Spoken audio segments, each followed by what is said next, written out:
स्थानिक स्वराज्यामध्ये नगरपालिका, जिल्हा परिषद, पंचायत समिती, महापालिका या सगळ्या ठिकाणी प्रशासकीय राज चालू होतं.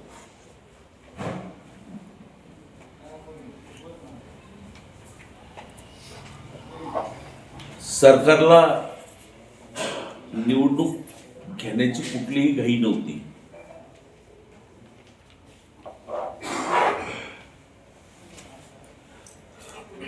कारण प्रशासकीय व्यवस्थेमध्ये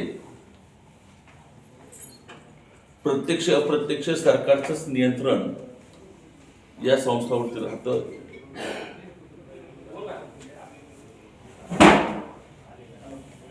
परंतु माननीय सर्वोच्च न्यायालयाने, सुप्रीम कोर्टाने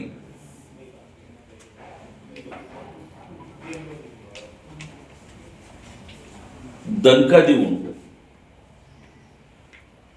31 जानेवारीच्या आत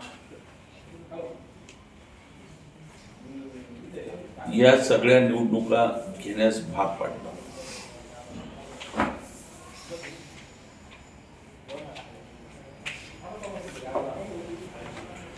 या देशातला आयोग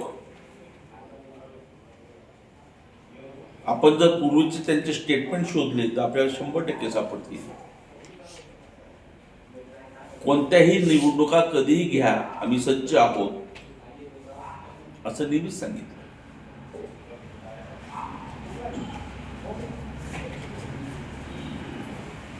परंतु स्वातंत्र्यानंतर गेल्या 5-10 वर्षात आयोगाची स्थिती पाहिली तर आयोग ही स्वायत्त संस्था असल्याचे केवळ कागदावर राहिले असं दिसतंय.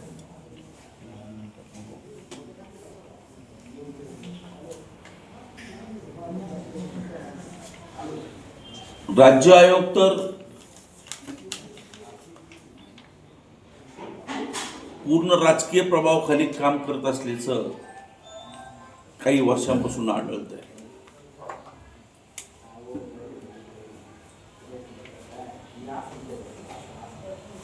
दुबार मतदाराच्या बाबतीतला प्रश्न असेल,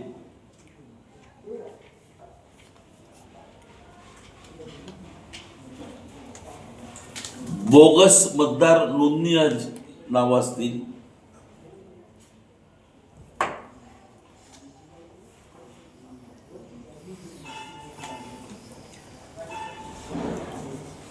अशा अनेक दोष याद्यांच्यात असल्याचं सगळ्या देशात बोललं जात आहे, तेही पुराव्यासहित.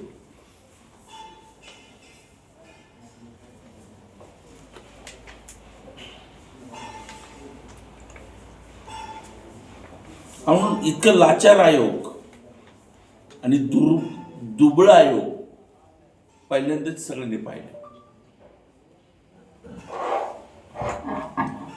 सुप्रीम कोर्टाने 31 जानेवारीची डेडलाईन दिली. सर्वप्रथम नगरपालिका आणि नगरपंचायती घेण्याचा निर्णय आयोगाने घेतला.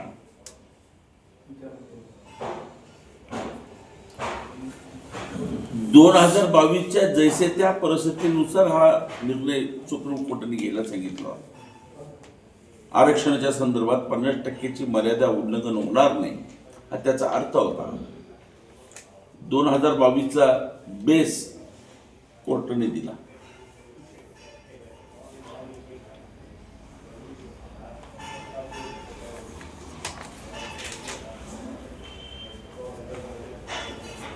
अनेक ठिकाणी याचं उल्लंघन झाल्याचं सुप्रीम कोर्टात सिद्ध झालं.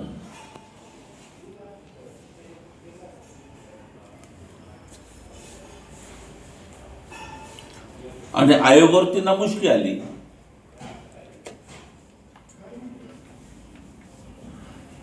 की ज्या ठिकाणी 50% पेक्षा आरक्षण जास्त झालंय त्या ठिकाणी पुन्हा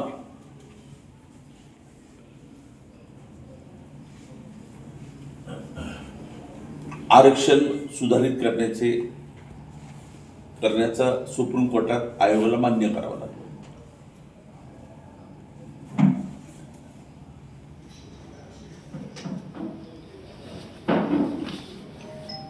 नगरपालिका 1965च्या ऍक्ट नुसार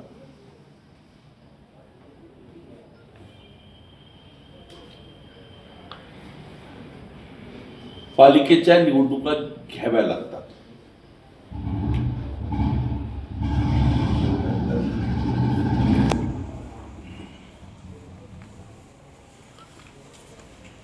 या ऍक्ट प्रमाणे निवडणुकीचा कार्यक्रम निश्चित केलेला असतो.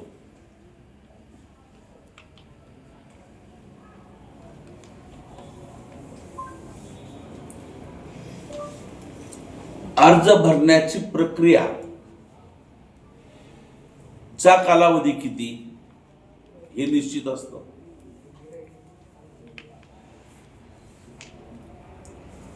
अर्ज मागे घेण्याच्या दिवस निश्चित केलेले आहेत.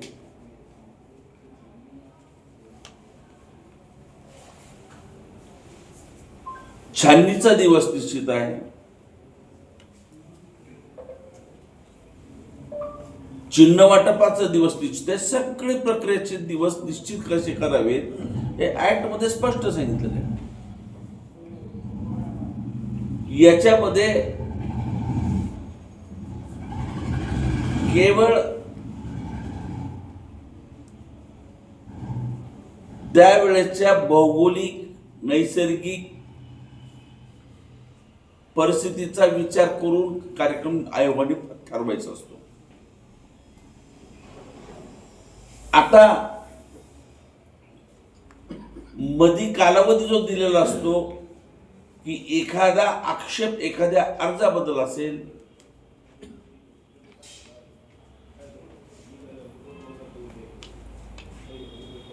तर निवडणूक अधिकाऱ्याच्या निर्णयाच्या विरोधात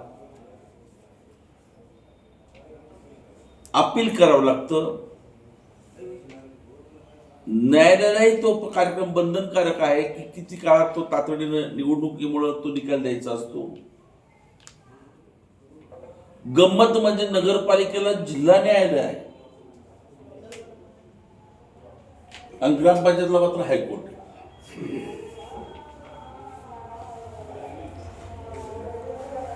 मग आता या पाथर्डी नगर परिषदेमध्ये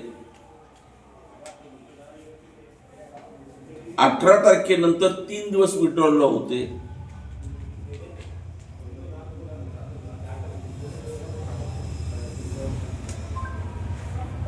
इथं एका उमेदवाराने आक्षेप एकाबद्दल घेतला, फक्त अध्यक्षपदाबद्दल.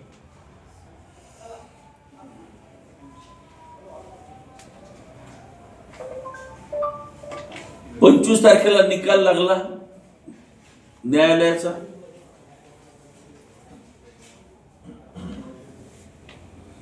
ज्या दोघांना अर्ज विड्रॉल करायचे होते त्यांनी त्या दिवशी केले. एक आम आदमीचा उमेदवार होता आणि दुसरा मला वाटतं अपक्ष होता. त्याने विड्रॉल केलं. पाथर्डी नगर परिषदच्या निवडणुकीला स्थगिती देण्याचं काहीच कारण नव्हतं. काहीच कारण नव्हतं.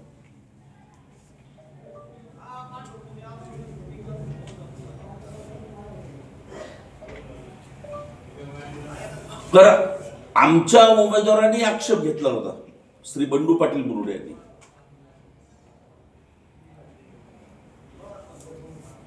त्यांनी नगरच्या न्यायालयाचा निर्णय स्वीकारला. त्याच्यावरती त्यांना उच्च न्यायालयात जायला संधी असतानाही 26 तारखेला तुम्ही चिन्ह वाटप करून टाकलं आणि त्यांनी निर्णय घेतला की ठीक आहे आपण लोकांच्या दारात जाऊ. त्यांनी प्रचाराला ठरवलं.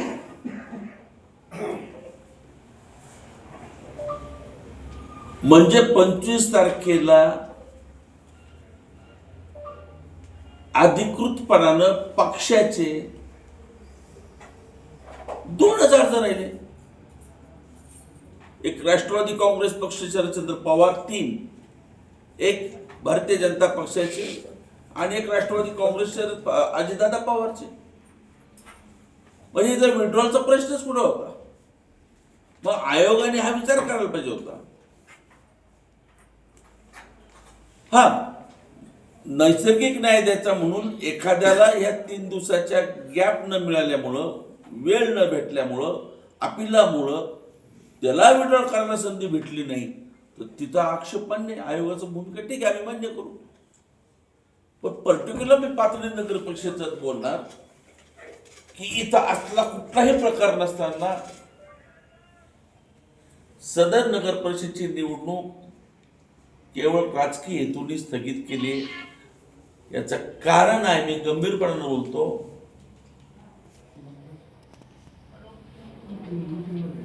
काल सकाळी ही बातमी फ्लॅश झाली, पण परवा रात्री ऑफ द रेकॉर्ड नाही, ऑन द रेकॉर्ड बोलतो, तुमच्या पत्रकारांकडे काही ठिकाणी ही बातमी आली होती, सोशल मीडियात काही ठिकाणी बातमी नव्हती, त्यावेळेस पाथर्डीचं नाव ह्या यादीत नव्हतं. दुसऱ्या दिवशी ही सकाळी 10 वाजेपर्यंत पाथर्डीचं नाव नव्हतं, मग अचानक पाथर्डीचं नाव काय आलं?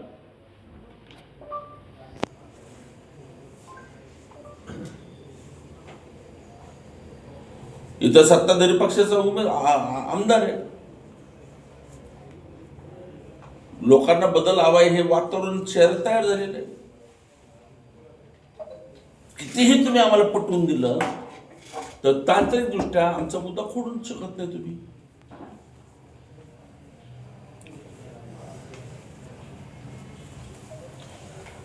ज्या ठिकाणी विड्रॉल करण्याची गरज आहे आणि त्याला विड्रॉल करता आलं नाही तर ठीक आहे, पण तोच आयोग शुक्रवार रात्री 9 वाजता GR काढतो आणि प्रचाराची मुदत 1 तारखेपर्यंत रात्री 10 वाजेपर्यंत देतोय, तोपर्यंत काही नाही. हे आम्ही पहिल्यांदाच बघितलंय की 24 तास अगोदर प्रचार थांबवला जातो. कुठल्याही प्रकारचा भोंगा प्रचार होतो तो बंद होतो 5 वाजता. आजपर्यंत सगळ्यांना माहिती. हा, तुम्हाला गाठी बिठी घेता येतील, संवाद साधता येईल, पण जाहीर प्रचार बंद होतो. तिथं 1 तारखेला हेच आयोग 10 वाजेपर्यंत परवानगी देतोय आणि 24 तासाच्या आत परत निवडणुकीला स्थगिती देते.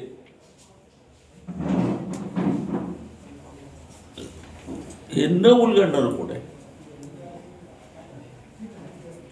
कारण या देशाच्या घटनेच्या, निवडणूक आयोगाच्या कायद्याने निवडणूक स्थगित करण्याची प्रक्रिया फक्त एकाच ग्राउंडवरती होते, संबंधित निवडणुकीतला एखादा उमेदवार मयत झाला तरच स्थगित होते, तरच स्थगित होते. हा कायदा आहे, देशाचा कायदा आहे. घटनेच्या आधारितला कायदा आहे. कितीही काही चुकीचं झालं असेल, कोणतीही गोष्ट चुकीची असेल, भली ती उमेदवाराच्या बाबतीतली असेल, भली त्या निवडणूक आयोगाच्या, निवडणूक अधिकाऱ्याच्या यंत्रणेतली चूक झाली असेल, तर कायद्याप्रमाणे त्याला आफ्टर द इलेक्शन पिटिशनचा मार्ग कायद्याने दिलेला आहे. या बाबतीत काही गोष्ट घडली, चुकली, तर आफ्टर द इलेक्शन, निवडणुकीनंतर तुम्हाला न्यायालयात पिटिशन दाखल करता येतं.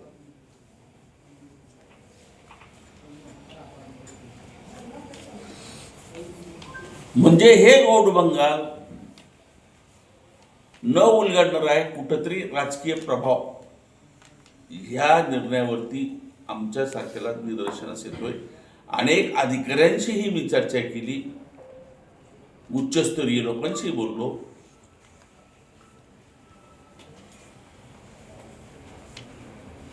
हे कोणं काही कोणाला उलगडत नाही.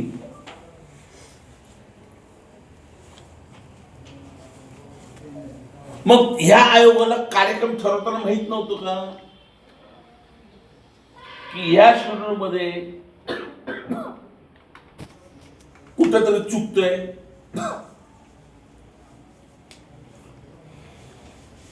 तर प्रत्यक्षात चिन्ह वाटपानंतर मग नियमाने प्रचाराला 4 दिवस राहिले होते. मग आयोगाला कळत नाही की 4 दिवसात प्रचार होईल का? मागच्या निवडणुकीचा इतिहास काढा तुम्ही, तुमच्याच तारखा शोधा, तुम्हीच घेतलेला कार्यक्रम आहे. किमान 6 ते 7 दिवसाचा प्रचाराचा वेळ असतो. सुप्रीम कोर्टाने सांगितलंय लगेच पालिका घ्यायच्यात, लगेच महापालिका घ्यायच्यात, लगेच पंचायत समिती झटपची कटकट झाली, घ्या उरकून घ्यायचा प्रयत्न केला आणि ह्याचा परिणाम महाराष्ट्रातल्या लोकांना, सगळ्या कार्यकर्त्यांना भोगावा लागलाय. चेष्टा आहे का? अनेकांना मोठ्या प्रमाणात उमेदवार, सगळे उमेदवार, इथं कोणता पक्षाचा विषयच नाही राहिला, सगळ्या उमेदवारांना आणि मतदारांना प्रचंड मनस्ताप लागला. सगळ्या उमेदवारांना, सगळ्या पक्षाचे, सगळ्या मतदारांना मोठा मनस्ताप झाला. प्रचंड प्रमाणात ह्या सगळ्या उमेदवारांचं आर्थिक नुकसान झालंय, शारीरिक नुकसान झालंय, मानसिक नुकसान झालंय. ह्याला जबाबदार कोण? हे झालेलं नुकसान कसं भरून काढणार?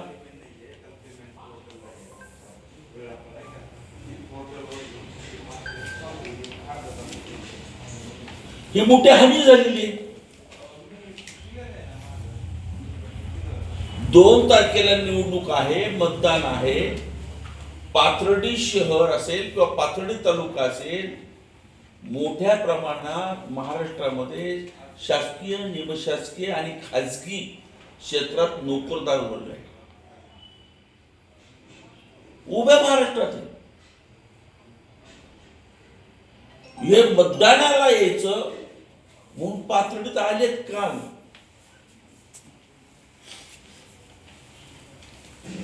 आता ते परत 20 तारखेला येतील ही खात्री कोणी बाळगली? पण 2 तारखेची तर सुट्टी जाहीर केली तुम्ही, म्हणून ते आले बिचारे. पण त्यांचा वेळ गेला, त्यांचा खर्च गेला, पैसा गेला, त्या मतदाराचा. मुंबईला यायचं इथं आणि परत आता मुंबईला यायचं, तो खर्च तर लागलाच ना, मनस्ताप झालाच ना. ही हानी कोण भरून काढणार आहे? ह्या जबाबदार कोण आहे?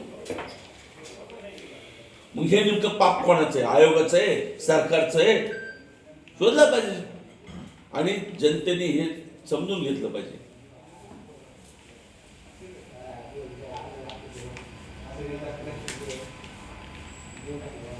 हा सरळ पोरकटपणा आहे, निवडणूक आयोगाचा पोरकटपणा. शेवगाव नगरपालिकेचा उद्या निवडणूक होणार अध्यक्षाची. 3 वार्डामध्ये 3 उमेदवारांचे आक्षेप होते. म्हणजे एका वार्डातला अचा आक्षेप होता, त्याला मतदान करायचं नाही, पण त्याच्या बल मात्र मतदान करणारे होते. हे कुठला? आणि सगळ्यात महत्वाचं, आत्ताच्या क्षणापर्यंत उद्या होणाऱ्या मतदानाचं काउंटिंग 3 तारखेला होणार. मग हा जर प्रभाव इतर ठिकाणी पडला तर याला जबाबदार कोण?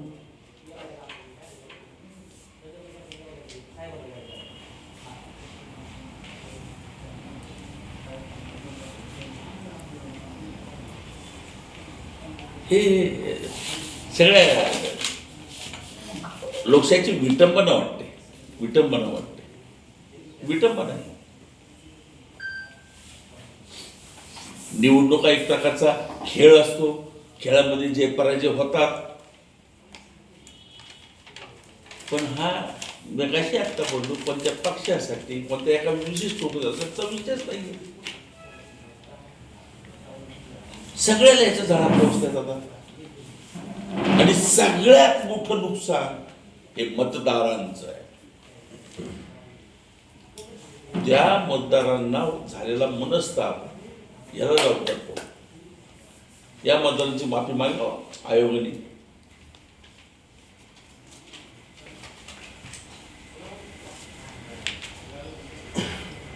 प्रशासन ठप्प पडलं, परत 8 दिवस 15 दिवस सगळं प्रशासन त्या निवडणुकीत, आता परत 8-15 दिवस तेच. म्हणून हा पोरकटपणा आहे. मी सांगितलं तर हा पोरकटपणा झालेला आहे.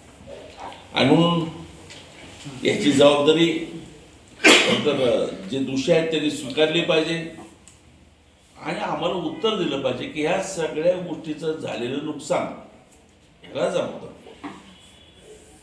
नैतिक जबाबदारी स्वीकार कोणीतरी. ठीक आहे, माझं ब्रिफिंग एवढंच होतं.